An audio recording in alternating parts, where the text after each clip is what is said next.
Baik, hari ini insya Allah kita datangkan seorang tamu, jazakallah khair, kami kontak dan beliau bersedia untuk datang. Mungkin bagi yang ikuti perkembangan media tidak asing melihat wajahnya. Ya, beliau seorang pendekar silat gitu ya. Perkenalkan, nama saya Heri Pras, seorang pesilat berasal dari Jawa Timur, Jember tepatnya. Merantau di Jakarta sudah hampir 8 tahun, Ustaz. Sampai di Jakarta, pernah saya tidur di jalanan selama sebulan karena tidak kunjung mendapatkan pekerjaan.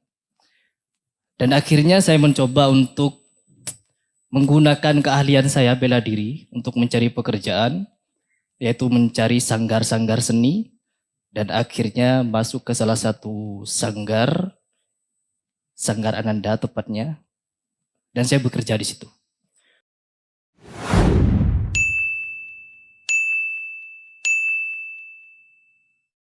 Assalamualaikum warahmatullahi wabarakatuh. Waalaikumsalam warahmatullahi wabarakatuh. Alhamdulillah atas nikmat Islam. Alhamdulillah atas nikmat iman. Nikmat mengikuti sunnah-sunnah Nabi alaihi salatu wassalam. Semoga Allah subhanahu wa ta'ala membuat kita istiqamah, berpegang teguh pada Al-Quran dan sunnah sampai ajal datang nanti. Semoga dengan itu tentunya kita akan mendapatkan tuntunan selama di dunia yang benar, serta juga di akhirat mendapatkan surga firdausnya tanpa hisab. Allahumma amin. Selanjutnya kita panjatkan salam hormat kita kepada manusia yang paling pantas untuk kita ucapkan salam hormat, orang yang paling pantas untuk kita jadikan sebagai suri tauladan, sebaik-baik utusan Allah sekaligus penutupnya, Nabi besar Muhammad sallallahu alaihi wa ala alihi wa sahbihi wasallam. Sebagaimana Allah telah perintahkan kita untuk mengucapkan salam hormat tersebut, dan tentunya sebagai balas jasa kepada manusia terbaik ini yang telah menghabiskan 23 tahun dari masa hidupnya, semua untuk agama ini, 13 tahun fase Mekah dan 10 tahun fase Madinah. Seperti biasa, ikhwan dan akhwat sekalian, rahiman rahimakumullah, di pekan ketiga kita akan masuk ke inspirasi hijrah, dan insya Allah seperti biasa kita akan lebih mengenal tokoh kita dan undangan kita pada kesempatan ini, baik secara nama pribadi, biodata beliau, dan juga aktivitasnya dalam keseharian baik sebelum hijrah ataupun sesudah hijrah, dan mungkin kita akan tutup dengan kiat bagaimana agar beliau sendiri atau para pemateri kita yang datang dalam inspirasi hijrah untuk bisa konsisten dan istiqamah, dan semoga tentu mereka betul-betul istiqamah di atas kebenaran itu. Namun sebelumnya teman-teman sekalian, seperti biasa kita berikan dulu prolognya. Setiap Allah subhanahu wa ta'ala masih memberikan kepada kita kesempatan, walaupun itu sebenarnya ibadah yang sederhana, mungkin hanya sunnah saja. Apalagi kalau kita bisa kerjakan yang wajib. Lalu kemudian itu menjadi amal terakhir kita. Setelahnya kita wafat, maka itu sebuah karunia yang sangat besar. Karena memang Nabi SAW mengatakan al-amalu bil khawatim. Amal-amal itu akan dinilai dengan akhir daripada perbuatan seseorang. Tentu kita tidak mengatakan dan kita berharap tiba-tiba kita meninggal dunia. Tapi memang konsep ajal dan kematian itu sangat misterius. Kita nggak pernah tahu kapan dia datang. Kalau dia sudah datang kepada kita, tidak mengenal apakah kita kuat atau kita lemah, sehat atau sakit, kaya atau miskin, rajin beribadah ataupun fasik, beriman ataupun kafir, semuanya akan disambut oleh malaikat untuk menutup ajalnya atau waktu yang sudah Allah berikan. Sebagaimana Allah katakan dalam Al-Quran, فَإِذَا جَاءَ أَجَلُهُمْ لَا يَسْتَأْخِرُونَ سَاعَةً وَلَا يَسْتَقِيمُونَ. Kalau ajal mereka datang, maka tidak akan diterlambatkan saat dan tidak akan dimajukan sesaat. Maka sungguh berita gembira bagi seorang mukmin kalau dia masih bisa mengisi waktu-waktu dan detik harinya yang sangat terbatas ini dengan amal-amal saleh. Di antaranya alhamdulillah Allah gerakkan hati kita, Allah berikan kita kekuatan, keinginan, keimanan untuk hadir dalam majlis ini. Kita sholat berjamaah di salah satu rumah-rumah Allah, maghrib dan isya, dan menunggu antara sholat dengan sholat dihitung ibadah ribat, seperti mengikat diri di medan perang. Menuntut ilmu juga dihitung di jalan Allah sampai kita kembali. Orang yang keluar ikhlas menghadiri majelis ilmu di rumah-rumah Allah, maka dicatatkan baginya pahala haji yang lengkap. Dan sekian banyak riwayat-riwayat yang sahih menyebutkan tentang keutamaan tersebut. Mungkin ini majelis terakhir, mungkin ini ucapan terakhir, mungkin ini malam terakhir. Kita tidak pernah tahu. Maka beruntung kalau kita bisa mengisi dengan amal-amal saleh. Dan kita butuh teman-teman sekalian konsisten dan istiqamah. Sekali kita mengenal kebenaran dan kebaikan, berpegang teguh padanya. Nabi SAW memerintahkan kita berpegang teguh pada sunnah beliau yang khulafaur rasyidin, walaupun dengan gigi geraham kita. Artinya kita betul-betul kesulitan untuk mempertahankannya, tapi tetap kita bertahan. Dan di masa kayak kita sekarang sampai menjelang akhir kiamat nanti, Nabi SAW mengatakan orang yang berpegang pada agamanya seperti berperang pada bara api, di mana dia akan banyak sekali menerima serangan-serangan, padahal sebenarnya dia sedang membina dirinya menjadi orang yang patuh kepada Allah. Hanya patuh kepada Allah. Waktu Nabi SAW diserang di Mekah oleh orang-orang Quraisy, Abu Bakar langsung membela beliau sambil mengatakan, apakah kalian ingin membunuh seseorang dan memerangi hanya karena dia mengatakan dia beriman kepada Allah dan mengajarkan kepada kalian tentang kebenaran dan juga yang diperintahkan oleh Tuhan kalian? Sampai akhirnya Quraisy melepaskan Nabi alaihi salatu wassalam. Tapi itulah keadaan orang-orang beriman, teman-teman sekalian. Konsisten.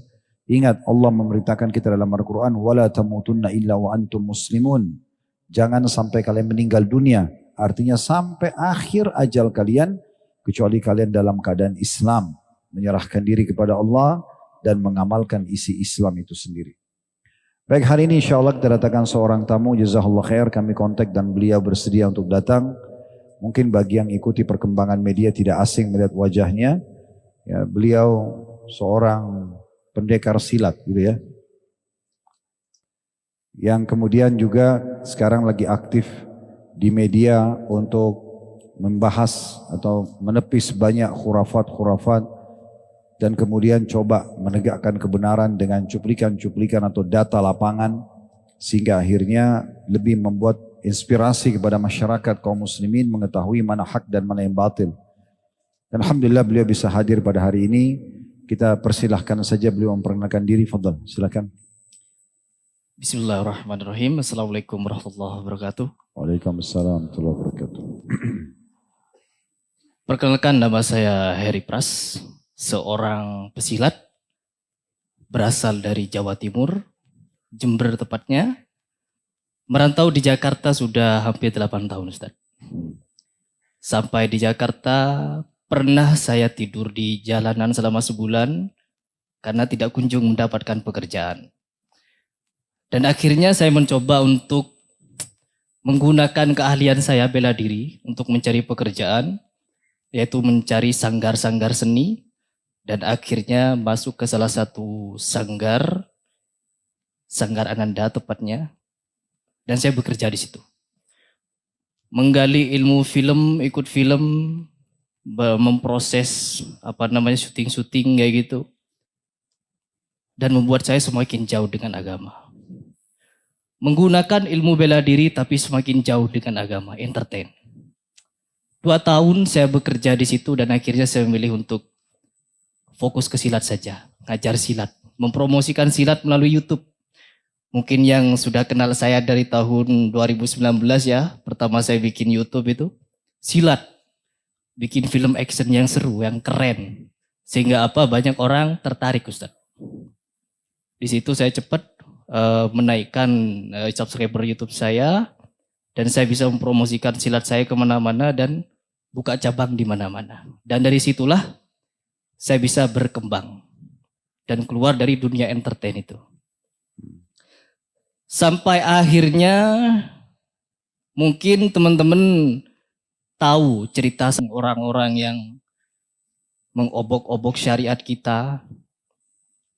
Saya tergerak di situ, Ustaz, untuk melawan khurafat-khurafat, ilmu mistik, dukun, dan lain sebagainya. Karena memang pada basicnya saya adalah seorang pesilat dan saya mencari kebenaran bagaimana untuk mengembangkan silat ini dengan hawa murni. Kan kita tahu kalau di negeri kita ini banyak sekali perguruan atau orang yang mengaku pesilat tapi dia lebih ke kanuragan, tenaga dalam, pukulan jarak jauh, mental-mental, kebal. jimat, susuk dan lain sebagainya. Dan saya anti kepada itu semua. Mau ikut ini, mau ikut itu. Akhirnya saya memilih untuk mendirikan perguruan sendiri. Setelah saya mendirikan perguruan itu, baru saya menemukan jalan, oh begini cara untuk melawan khurafat gitu. Akhirnya saya mencoba untuk membantah. Awalnya meskipun saya belum punya ilmu, saya masih berhujah kepada orang-orang. Kalau tidak salah dulu saya pernah berhujah dengan videonya Ustadz Yazid Jawas rahimahullah. Perihal ilmu laduni. Ya. Saya diminta oleh pesilat-pesilat lain untuk memberikan tanggapan terhadap ilmu laduni. Orang mau mukul jadi batu gitu. Nah, ini kan halu. Kalau menurut saya itu halu. Akhirnya saya nyari nih, siapa Ustadz yang pernah membahas ilmu laduni. Akhirnya saya menemukan video Ustadz Yazid Jawas. Saya menggunakan video itu. Di video itu saya mendapatkan tuduhan pertama, Wahabi. Heri Pras Wahabi, Heri Pras Wahabi. Apa Wahabi? Saya nyari tahu. Saya nyari tahu apa itu Wahabi. Oh ternyata ini ada Ustadz Khalid, ada Ustadz Syafiq dan bos. Itu masuk daftar list hitam saya ya. Beliau masuk daftar hitam saya yang tidak mau saya dengar dulunya. Karena takut dibilang Wahabi, takut saya. Tunggu dulu Mas Heri. Kalau udah masuk ke Wahabi nanti panjang. Sepertinya masih butuh antum dikenal lebih jauh sama ikhwah. Tadi kan sudah tahu namanya Mas Heri, asalnya dari Jawa Timur ya. Umur berapa antum sekarang ini? 32 Ustadz. 32. Sudah berumah tangga? Udah. Alhamdulillah. Ada anak? Anak satu. Satu, alhamdulillah. Baik, mungkin yang perlu kita tahu mungkin. Antum kan pesilat ya? Iya. Apa yang mendorong antum mau belajar bela diri awalnya? Dan mulai umur berapa? Dari umur 7 tahun.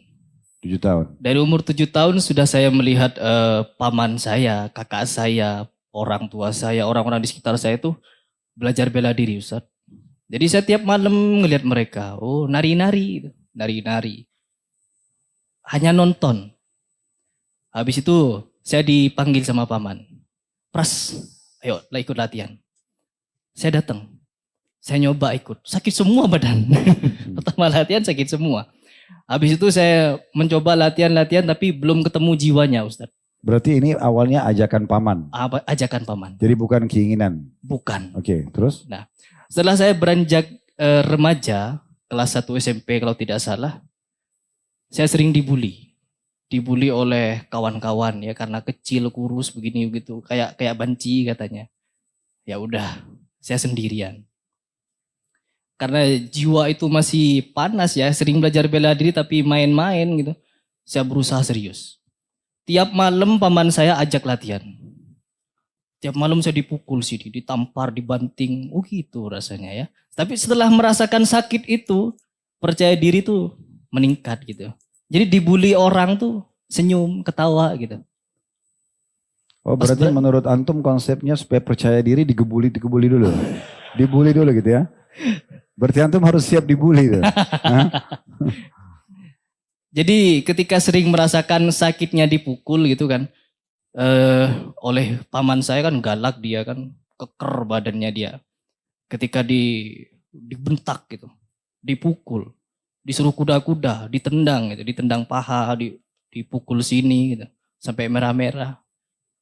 Ternyata enak gitu. Ternyata enak. Akhirnya ketagihan di situ. Percaya diri meningkat jadi bulian-bulian sudah minim. Karena langsung. Karena mereka tahu antum sudah belajar silat atau antum sudah praktekin ke teman-teman? Praktekin. Oh praktekin. Jadi pernah mukul orang juga? Tendang. Aduh, itu pengalaman masa lalu ya. Pertama saya kenal bela diri. Ya memang semua anak-anak ketika masih kecil, ketika dia kenal bela diri, gak langsung suka Ustaz.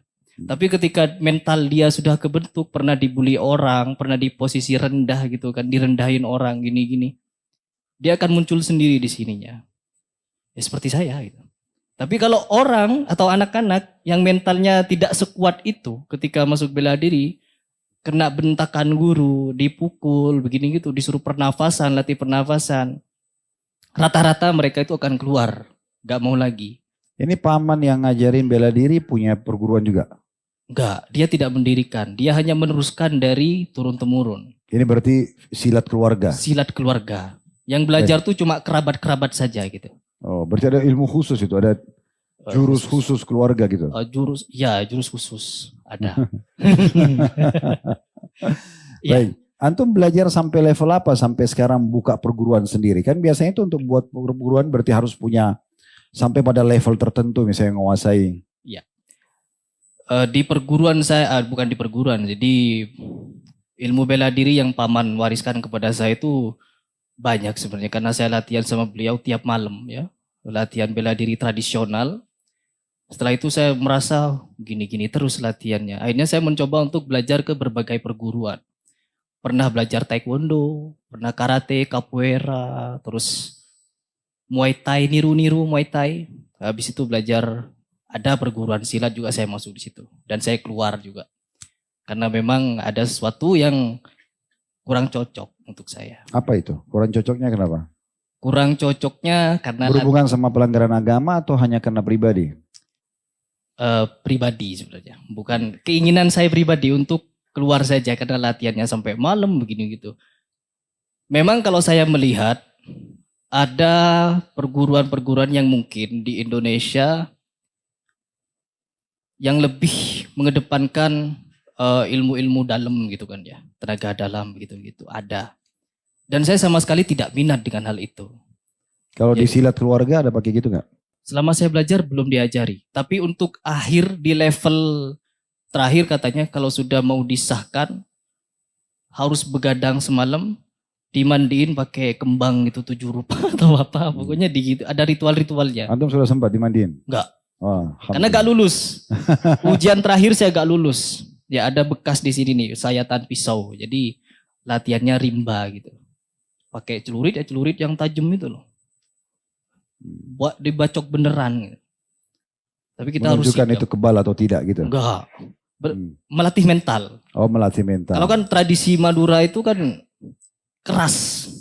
Ada yang mereka menganggap carok itu sebagai tradisi bagi mereka. Kalau bagi saya bukan. Karena yang namanya orang muslim saling menghunuskan pedang, larangannya keras dari Rasulullah. Betul. Jadi carok sama sekali bukan tradisi. Dan saya dididik seperti itu. Jadi kalau harga diri dijatuhkan ya carok gitu. Berarti sekarang kita masuk ke latihan Pancasilat dari keluarga. Iya. Kemudian belajar dari taekwondo, belajar dari macam-macam ini sampai ke perguruan silat yang lain. Di situ akhirnya disimpulkan lah bahwasanya ada beberapa teknik-teknik yang antum buat, terus antum akhirnya buat perguruan sendiri, begitu? Betul. Jadi Baik. Pemicu selain misalnya memang sudah punya keterampilan untuk buka perguruan, ada sesuatu yang lain nggak? Yang memicu kenapa harus buka perguruan sendiri? dulu saya pernah melihat beberapa perguruan silat ya. Mungkin perguruan silat yang ke kampung gitu ya. Oknum-oknum pesilatnya bukan menjadi pesilat Ustaz. Tapi seperti dukun. Jual jimat kebal, jual susuk-susuk. Pokoknya mistik lah. Ada yang seperti itu. Susuk ini biasanya korelasinya sama perempuan, laki-laki juga pakai susuk. Oh, banyak. Untuk apa? Susuk emas ada yang untuk lompatan bertinggi biar pukulannya ada yang kayak gitu. Tapi jangan dicontoh ya. Ya. Ah. Ya sampai saya melihat perguruan silat ini kok jadi seperti dukun gitu. Jadi ada oknum-oknum silat yang seperti itu. Akhirnya ya sudah saya ingin mendirikan perguruan silat yang menggunakan hawa murni. Hawa murni itu pernafasan diri. Kecepatan pukulan, teknik, ilmu bela diri, self defense, dan beberapa gerakan indah lainnya. Tahun berapa mulai buka perguruan? 2015.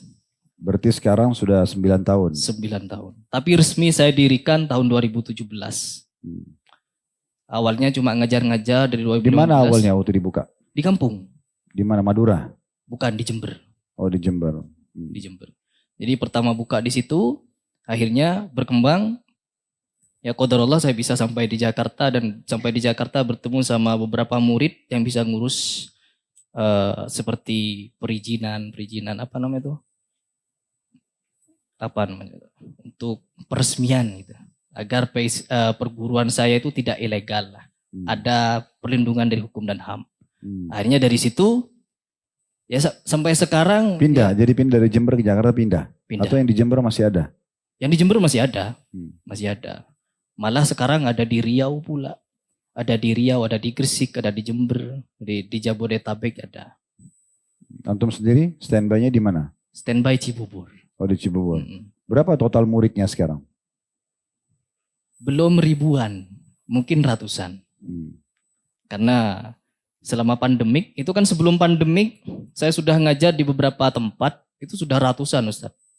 Karena pandemi kita gak punya fasilitas latihan lagi, akhirnya apa? Murid-murid saya banyak yang pulang kampung kena PHK dan lain sebagainya. Tempat latihan gak boleh ditempati, gak ada tempat. Ya mulai dari nol lagi. Kita simpulkan dulu. Jadi sekarang pembukaan perguruan ini karena sudah belajar banyak teknik bela diri, plus juga karena menemukan beberapa praktisi lapangan. Penyimpangan dari syariat. Penyimpangan gitu ya. Iya. Jauh dari agama sehingga antum buka sendiri. Berarti tempat antum ini gak ada tenaga dalam? Gak ada. Gak bisa loncat tinggi tadi? Enggak. Pakai susuk gak ada? Tapi kalau diedit video bisa. Baik. Selanjutnya, waktu antum sudah mulai masuk bela diri segala macam, seperti apa antum sendiri kedekatan dengan agama? Jauh. Jauh itu dalam arti kata apa? Jauhnya menjauh tinggalkan sholat juga atau apa atau? Lalai, intinya lalai Ustaz. Jadi jauh. Apalagi saya masuk di entertain itu kan ya. Jadi alasannya masuk entertain dulu kenapa? Dan tahun berapa itu? Ekonomi. Jadi merantau ke Jakarta memang untuk kerja ya dapatnya di entertain. Dapat tawaran kerja di situ ya udah ikut syuting sebenarnya. Berangkat jam 5 pagi, pulang jam 2 pagi gitu. Jadi punya istirahat cuma 2-3 jam, itu bangun belum sempat sholat subuh kita harus ke lokasi syuting gitu. Pokoknya bablas. Pokoknya seperti itulah. Makanya saya memilih untuk tidak mau lagi. Kalau tawaran film ada. Saya pernah casting ke sana diterima, casting ke sini diterima. Ngajar beberapa artis juga gitu. Ada. Tapi saya sudah gak mau ke sana lagi. Karena semakin jauh itu. Semakin kita terjun ke hiburan, semakin kita jauh. Oke, lebih dalam sekarang. Antum setelah entertain, dan antum bilang katakan jauh dari agama, lalai. Apa yang memicu antum sehingga antum coba mau sekarang lebih dekat dengan agama? Oh. Ya. Kenapa dia? Ya. Itu kan awalnya dia ngomong kita di pengajian sini tidak pernah sebut nama ya. jadi ini bukan saya yang suruh. Iya. Jadi pas kasus itu kan saya gencar itu mencari info tentang khurafat. Di Indonesia ini banyak sekali. Nah. Ya kemarin dia dipenjara karena memfitnah Wahabi. Bikin video kontroversi suami istri bisa ganti pasangan gitu. Akhirnya diprotes sama sama MUI. Dilaporin ya masuk penjara, menghina memfitnah Wahabi gitu. Tahun berapa itu? Baru-baru ini, tahun kemarin kayaknya. Iya, tahun kemarin ya. Berarti baru tahun kemarin antum coba dekatkan diri ke agama gitu? Bukan. Pertanyaannya itu soalnya. Dari tahun 2022 Ustaz. Oh 2022. Kasus kan tahun 2022. Nah di situ saya mulai ngaji tuh. Ya 2 tahun ini berarti, kan 2024 sekarang. Tahun 2022 saya mulai mengkaji, nyari informasi mengenai khurafat-khurafat dari berbagai macam ustadz. Gak tahu kenapa yang paling cocok tuh Salafi gitu. Nyari dari Ustadz Fulan, Kiai Fulan. Yang ketemu kok Ustadz Salafi semua tuh yang membantah khurafat. Oh cocok. Nah pas ada tudingan Wahabi saya blacklist gitu. Jadi saya gak mau denger lagi Wahabi. Nyari yang lain. Nah tapi tetap hati saya itu ke Salafi, ke Wahabi. Akhirnya nyari Wahabi terus. Diem-diem ya. Saya tuh ngaji Salafi itu diem-diem. Jadi orang tuh, oh Heri Pras Wahabi. Enggak. Saya ngomong kayak gitu. Saya masih kaji diem-diem.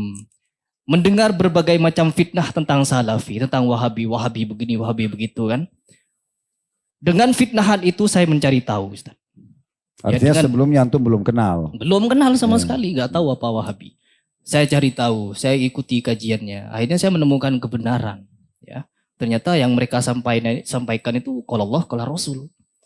Semua yang sahih-sahih, yang dhaif, yang maudhu gak dipakai. Nah itu saya setujunya di situ. Akhirnya saya mulai tuh mengkaji mengumpulkan video-video khurafat. Video-video khurafat saya kumpulkan, saya bahas satu-satu. Berarti sekarang belajarnya ke agama ini karena tadi. Karena Nah, oke. Ya. Setelah tahu dia masalah begitu, antum belajar. ya, Belajarnya ini untuk menjawab mereka, orang-orang seperti ini, atau memang untuk pribadi? awalnya untuk membantah mereka. Karena saya pribadi kan kurang ilmu. Jadi saya menggunakan ilmu-ilmu asatid salafi. Oh, saya copy, saya taruh di sini, saya keluarkan gitu. Nah, saya pakai semuanya untuk membantah. Terus muncul tuh berbagai macam orang sesat tuh kan. Muncul. Makin banyak saya ngaji. Jadi makin banyak orang sesat nih yang saya bahas, semakin banyak saya ngaji gitu. Jadi gara-gara orang sesat, saya ngaji. Takut saya tersesat juga gitu. Dan akhirnya karena saya muhibbin salah satu habaib ya. Ketika saya menyampaikan materi, saya keras. Keras saya teriak-teriak. Saya ingin nyontoh beliau. Tapi setelah saya nonton video saya, gak benar nih. Gak benar. Saya mencoba dengan cara yang agak lucu. Tapi tetap keras. Keras tapi lucu. Itu tahun 2023 sampai akhir. Sampai akhirnya saya sadar itu. Cara-cara seperti ini gak efektif. Bukan kebenaran yang akan mereka tangkap, tapi kebencian. Akhirnya bertemu dengan Ustadz Khalid ya. Saya bertemu dengan beliau ketika saya mulai banyak mengkaji dari Wahabi.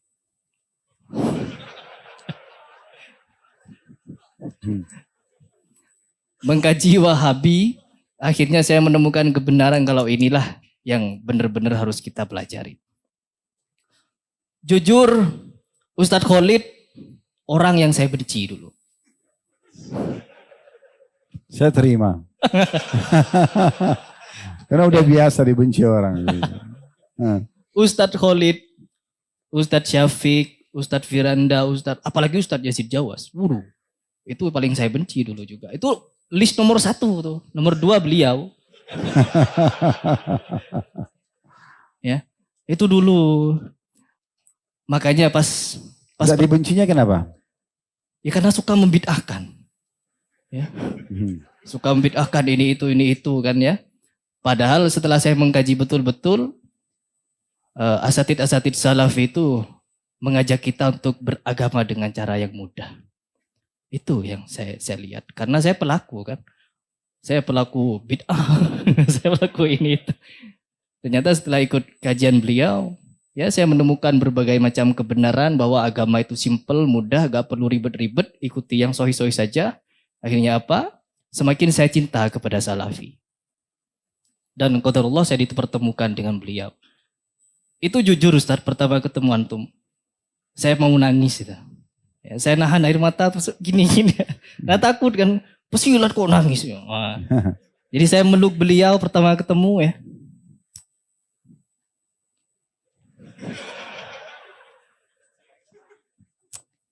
Ya, begitulah. Tidak ada halangan bagi seorang mukmin kalau memang sesuatu yang menyentuh hati dia yang baik untuk dia meneteskan air mata. Bukan aib. Nabi SAW menangis gitu kan. Bahkan beliau sujud syukur kadang-kadang kalau menemukan ada satu tokoh masyarakat yang masuk Islam gitu ya. Itu satu poin yang positif saja gitu. Terus selanjutnya gimana? Tunggu bentar. Biar gak kelihatan gitu. Sampai mana tadi? Sampai mana Ustaz? Oh ketemu Ustaz. Nah ketemu Ustaz tuh saya mencurahkan semua unek-unek saya ya. Apa yang saya kemarin pikirkan masalah ini saya ungkapkan ke beliau. Ya ngobrol 1-2 jam gak cukup sebenarnya. Habis itu beliau ngajak saya daurah. Makin dapat banyak ilmu. Ya dari situ kan memang sudah dari tahun 2023 itu saya mulai membuang sikap-sikap keras saya. Ketika saya membantah khurafat, takhayul, itu saya mulai membuang cara-cara keras saya. Saya menggunakan cara yang santun, yang lembut. Kadang saya bercanda. Kadang mungkin dulu Ustadz, sebelum saya ikut kajian-kajian salafi, kalimat, maaf ya, bodoh, tolol, ini bang, itu sering keluar dari mulut saya. Tapi ketika saya kenal dakwah salafi, ucapan-ucapan seperti itu tuh seperti terkunci gitu. Seperti, oh jangan. Jadi kadang nyeletuk sontoloyo. Kadang nyeletuknya itu doang. Kalimat bodoh gak keluar lagi. Itu dari tahun 2023 saya terus ikut rutin kajian salafi meskipun dari ini. Di mobil kemana dengerin kajian Ustadz Salafi. Sekarang penggunaan media. Ya. Kenapa antum pilih media? Ya karena semua, ini setiap kepala ini pegang media semua nih Ustadz. Ya. Jadi setiap mereka pegang HP semua. Karena mayoritasnya orang di situ. Ya, jadi semua orang kan pegang media ini. Kadang terus, anak kecil. Untuk membekali diri supaya bisa membantah kalau yang antum anggap itu khurafat atau ada yang keliru. Bagaimana modal antum untuk membekali diri supaya bisa punya dasarnya? Kan itu untuk menjawab orang itu kan butuh argumentasi yang kuat. Betul. Untuk membantah hal itu saya juga di-backingi ya. Bukan di-backingi sebenarnya, ada beberapa asatid yang dia DM saya awalnya, DM Instagram, mensupport saya ini itu. Awalnya mereka mensupport. Setelah saya komunikasi dengan mereka, itu sekitar tahun 2023 akhir, mereka komunikasi dengan saya. Ya awalnya halus mereka.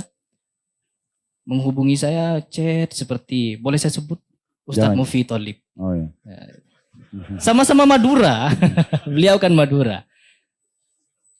Beliau sering tektokan dengan saya. Ya. Ya, ini perlu saya ungkapkan ya. Mungkin beliau nanti nonton ini. Sesama Madura, ketika beliau sering tektokan dengan saya, ternyata beliau itu bukan mensupport saya, tapi menasehati saya. Beliau menasehati saya. Mas Heri kalau ingin menyampaikan kebenaran begini caranya, ini. Di situ saya mulai mendapatkan masukan-masukan ilmu yang banyak dari beliau. Termasuk juga antum dan beberapa asatid lainnya. Ketika saya tidak punya sanggahan ketika ingin membahas suatu khurafat, saya DM beliau. Pokoknya saya minta ilmu dari asatid-asatid. Dan akhirnya mereka memberikan redaksi. Memberikan ini begini cara-caranya. Mereka kadang voice note, kadang tengah malam saya minta data, mereka ngirimkan ke saya. Salah satu metode yang antum pakai di media yang saya lihat sebenarnya itu menarik. Jadi kalau misalnya menyampaikan ini ada kesalahan ini di masyarakat, antum coba mendatangkan data videonya. Ini loh faktanya. Iya. Sehingga bukan cuma kita ngomong. Ini awal muncul ide untuk mendatangkan video mereka sebagai sebuah argumentasi ini muncul begitu saja atau memang ada masukan dari asatidz? Ada masukan juga. Ya begitupun dengan saya harus ada bukti gitu. Jangan berbicara tanpa bukti. Jadi ketika saya mencari data-data itu, saya juga cari bagaimana sanggahan dalilnya. Saya cari datanya dan asatidz itu ngasih redaksi hadis. Apa ayat-ayatnya begini, cara menyampaikan begini. Jadi waktu saya pertama juga lihat media beliau, saya teringat dengan seorang anak muda di Saudi. Masya Allah juga pengikutnya sudah jutaan orang itu. Tapi dia memang khusus untuk membantah Syiah. Cuma dalam bahasa Arab ya. Tapi salah satu metode yang sangat menarik, dia misalnya di awal cuplikannya mengatakan, dalam pemahaman orang-orang Syiah itu ada seperti ini dan ini. Kalian percaya nggak sih? Misalnya dia ngomong gitu ya. Coba kita perhatikan, apa memang betul ada datanya, didatangkan videonya sama dia. Ternyata memang ada mufti-mufti mereka dari Iran, dari Syiah yang menyampaikan tentang fatwa-fatwa seperti itu. Sehingga memang dengan adanya video seperti ini kan akan lebih menguatkan. Memang itu bukan perkataan si pemateri atau pemilik channel. Tapi memang ini perkataan yang ada di lapangan dan ini makin diangkat ke masyarakat. Apalagi kita sekarang lagi hobinya nonton yang visual ya. Sehingga sangat berpengaruh sekali masalah itu. Metode ini sangat bagus dan pernah saya sampaikan ke teman-teman tim di kantor juga. Yang paling bagus kalau kita pun harus menjawab sesuatu yang sedang tersebar di masyarakat dan memang lagi memblunder dan perlu kita luruskan atau kita berikan pendapat. Yang paling bagus kita datangkan cuplikannya dan kemudian kita datangkan juga argumentasi yang lain kayak cuplikan para ulama yang memang membantah itu atau sudah menjelaskan sebelumnya atau rujukan buku kitabnya ini dari halaman begini misalnya. Maka itu akan jauh lebih bagus tuh. Itu metode mudah-mudahan insya Allah bisa terus dikembangin. Selain metode, sekarang antum masuk ke media nih, di YouTube ya? Di YouTube. Antum kembangin ke apa lagi kira-kira? Saya gemes ke Syiah. Hmm. Ya. Saya ingin membongkar fakta-fakta tentang Syiah insya Allah. Dan saya lagi membentuk beberapa tim kecil ya untuk mencari informasi-informasi tentang Syiah begininya. Ya itu karena kan kita itu sering dibentur-benturkan dengan fitnah Yahudi, Wahabi, antek Yahudi lah begini gitu. Ya kita tahu sendiri bahwa itu adalah dari bagian fitnah Syiah dari awal. Ya agenda saya memang untuk memberantas takhayul, bid'ah dan khurafat itu. Apalagi yang berkaitan dengan Syiah. Maksud saya di sini metode yang antum gunakan. Misalnya antum kan sering tampil sendiri. Sambil ngobrol sambil datangin video. Ada metode lain yang antum rencana gunakan nggak? Ada. Yaitu metode podcast. Podcast untuk menatakan beberapa atau para asatidah. Antum juga harus datang nanti. Karena antum sudah datang malam ini, nanti kita jawab insya Allah. Masya Allah. Podcast sudah berapa lama berjalan? Podcast sudah seminggu lebih Ustadz. Kita sudah podcast dengan beberapa asatid. Dan itu masih saya keep. Masih saya tampilin satu-satu. Karena kenapa ya? Masih ada beberapa khurafat yang disebarkan oleh ini. Ya kesebut lagi itu Makoli ya. Jadi saya masih bahas, jadi saya masih selipin Makoli itu. Makoli katanya. Ya untuk podcastnya masih saya keep, tapi kedepannya saya akan fokus kepada podcast Ustadz. Karena saya merasa saya tidak mungkin menyampaikan segala argumen dengan pikiran saya, dengan mulut saya. Saya harus mendatangkan orang-orang yang berkompeten di dalamnya untuk memberikan ilmu, untuk memberikan kajian meskipun secara tontonan yang menarik podcast. Dan begitu pun ketika saya podcast ini bukan cuma asatid yang ingin saya datangkan. Tapi seperti pegiat ruqyah yang selama ini sudah bergelut dengan mistik-mistik. Untuk apa? Untuk mengingatkan kita akan bahayanya kesyirikan. Apa kendala selama ini yang antum hadapin? Ancaman. Ancaman apa? Kalau ya, ancaman kalau pendekar kan udah biasa diancam. Ancamannya beda Ustadz. Diancam mau disantet. Ya. Ada ancaman mau dikirimin apa katanya? Jin, paket-paket kayak gitu kan ya. Oh, udah ada. Kalau ancaman kekerasan ya ada gitu. Ya cuman kalau kekerasan gak usah itu. Gak usah dipikirin gitu ya. Yang saya pikirin yang kesyirikan, yang apa namanya itu? Yang santet-santet gitu kan. Karena kan saya melawan itu dulu. Tidak ada sesuatu yang kuat kalau dijelaskan dalam Al-Quran tentang masalah itu. Jadi tidak perlu khawatir. Betul. Ya. Tapi dari pihak orang terdekat, keluarga, orang ada kendala? Dari pihak terdekat untuk selama ini. Ya memang karena kedua orang tua saya itu sudah. Ya. Jadi hanya tinggal saudara. Jadi yang saya dakwahi untuk keluarga saya, kakak saya. Ya beliau jauh dari agama. Saya nasihati dia dari hal-hal yang kecil gitu. Ya jadi dari kakak itu saya dulu. Baru ke istrinya, ke anaknya, melebar. Antum sendiri dalam membekali diri supaya punya terus bertambah ilmu. Kan ilmu ini butuh. Betul. Apa yang antum lakukan? Belajar. Oke, bagaimana metodenya belajar itu? Apa yang antum lowongin, kitab apa antum baca, atau mungkin ada metode tertentu antum pakai? Setelah Ana main ke tempat Ustadz, ada kitab yang antum titipkan ke saya itu. Yaitu yang Ana pelajari. Terus saya juga mengkaji akidah wasitiyah. Ada beberapa ilmu-ilmu dasar untuk menguatkan tauhid. Karena yang Ana rasa itu Ustadz, hal yang paling utama tauhid. Kalau tauhidnya lemah atau tauhidnya gak kuat, ya bangunannya gak bakal kuat juga, gak bakal kokoh. Jadi saya berusaha untuk mengkaji tauhid, bagaimana itu tauhid. Karena sekarang itu banyak yang mengatakan orang-orang salafi mujassimah, mengatakan ini. Setelah saya mengkaji akidah wasitiyah, luar biasa, semakin mantap. Jadi saya mengkaji akidah dulu Ustaz. Sampai dalam penyusunan materi yang antum mau sampaikan, antum susun secara sistematis atau insidental aja atau ada kasuistik? Kadang saya tuh menyusun, kadang keluar kalau pembahasannya tidak terlalu berat, keluar sendiri. Keluar sendiri. Tapi kalau pembahasannya agak berat gitu kan ya, butuh dalil, butuh hujah, saya minta bantuan beberapa asatid untuk memberikan beberapa redaksi. Nah, itu dari sisi isi materi. Sekarang kalau untuk misalnya antum membahas tentang seorang individu. Individu. Ya, misalnya individu ini dia masih terus ada di masyarakat syubhatnya. Sampai batas mana antum menjelaskan? Sekali cuplikan, 2 kali cuplikan, apa antum folderkan sendiri ini supaya kalau orang mau nonton tentang dia sudah ada, mungkin yang si fulan lagi seperti itu, atau memang hanya ya siapa kasuistik ada muncul lagi antum jawab lagi. Sebenarnya kalau penjelasan tauhid ya, memberantas khurafat itu tidak boleh sekali. Kita harus mengulang-ulang itu, Ustaz. Mungkin ketika kasus ini redup, kita bangun lagi agar orang tuh merefresh. Oh ini loh akidahnya, oh gini tauhidnya. Begitu. Jadi ketika ada pembahasan seperti itu, tidak harus sekali, Ustaz. Kalau untuk satu orang, ada batasan untuk mengumpulkan data-data tentang dia baru antum angkat, atau cukup dengan beberapa data sudah langsung minimal saya melihat video asli dulu. Ketika saya nonton video aslinya full, saya tarik benang merahnya, oh di sini.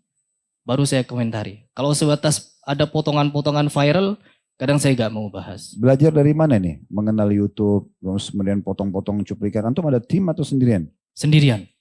Nah, itu belajar dari mana nih? Belajar otodidak. Otodidak aja. Otodidak.